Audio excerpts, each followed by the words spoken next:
जिल्हा परिषदची निवडणूक नाही, लोकसभेची संसदेची निवडणूक आहे। या देशाची राज्यघटना महामानव डॉक्टर बाबासाहेब आंबेडकरांनी दिली। तिथे जाऊन घटनेमध्ये आपल्याला बदल करायचा आहे, आपल्याला बदल करायचा आहे, आपल्याला बदल करायचा आहे, काही बिलं आणायची, काही नवीन नियम करायचे, तेवढा मोठा माणूस तिथे गेला। सर्वांना क्रांतिकारी जय भीम, जय शिवराय, जय छत्रपती सम्राट अशोक। आज आपल्या सर्वांसमोर येण्याचं कारण म्हणजे पंकजा मुंडे यांची भाषणाची व्हिडिओ सोशल मीडियाच्या माध्यमातून माझ्यापर्यंत पोहोचली आहे। त्यांचं वक्तव्य असं आहे की निवडणूक जी आहे ही जिल्हा परिषदेची निवडणूक नाही, ही लोकसभेची संसदेची निवडणूक आहे। आणि ज्या डॉक्टर बाबासाहेब आंबेडकरांनी जी राज्यघटना लिहिली त्या राज्यघटनेमध्ये त्यांना बदल करायचा आहे, त्यातले नियम बदलायचे आहेत। त्याकरिता त्या ठिकाणी एक मोठा व्यक्ती गेला पाहिजे, असं हे वक्तव्य यांचं आहे। कीव येते पंकजा मुंडे ह्या आपल्या अशा वक्तव्याची की तुम्हाला डॉक्टर बाबासाहेब आंबेडकरांच्या संविधानाची, त्यांच्या अधिकाराची, त्यांनी दिलेल्या हक्काची जाणीव राहिलेली नाही। आतापर्यंत त्यांचेच हक्क घेत आलात, आतापर्यंत त्यांच्याच जीवावरती तुम्ही इथपर्यंत पोहोचला आहात आणि आज त्यांच्याच संविधानाला, त्याच राज्यघटनेला तुम्ही विरोध करता, त्याला बदलण्याची भाषा करता, तुम्ही देशद्रोहीपणा करता। तुम्ही हे लक्षात असू द्या, संविधान बदलणं म्हणजे देशद्रोहीपणा करणं, त्याचा तिरस्कार करणं। हे तुम्ही तुमच्या पोटात जे होतं ते ओटावरती बोलून दाखवलं आणि तुम्ही लोकांना त्या गोष्टीची जाणीव करून दाखवलेली आहात की तुम्ही देशद्रोही आहात।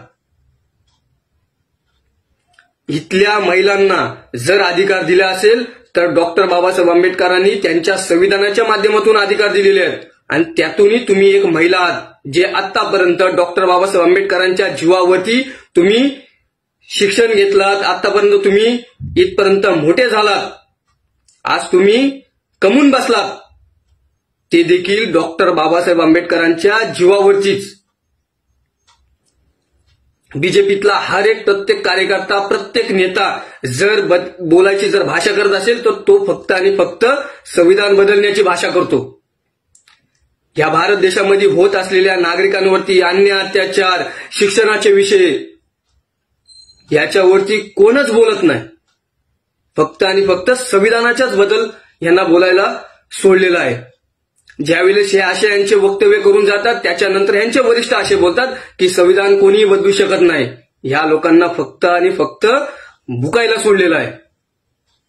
माझ्या समाज बांधवांना, माझ्या इथल्या भारत देशातल्या हर एक नागरिकाला सांगणं आहे की आतापर्यंत तुमचं या ठिकाणी या लोकांनी गैरवापर करत आलेले आहात, तुम्हाला वापरून घेत आलेले आहेत। म्हणून आता यांना यांची या निवडणुकीमध्ये जागा दाखवण्याचं काम केलं पाहिजे। असल्या या संविधान बदलणाऱ्यांना, बोलणाऱ्यांना, देशद्रोह्यांना यांची जागा या निवडणुकीच्या माध्यमातून दाखवली पाहिजे। संविधानाचा एवढा तिरस्कार का? ज्या संविधानामुळे तुम्ही तुमचे हक्क मागता, ज्या संविधानामुळे तुम्ही ओरडता, बोंबलता, मग त्यालाच विरोध करता।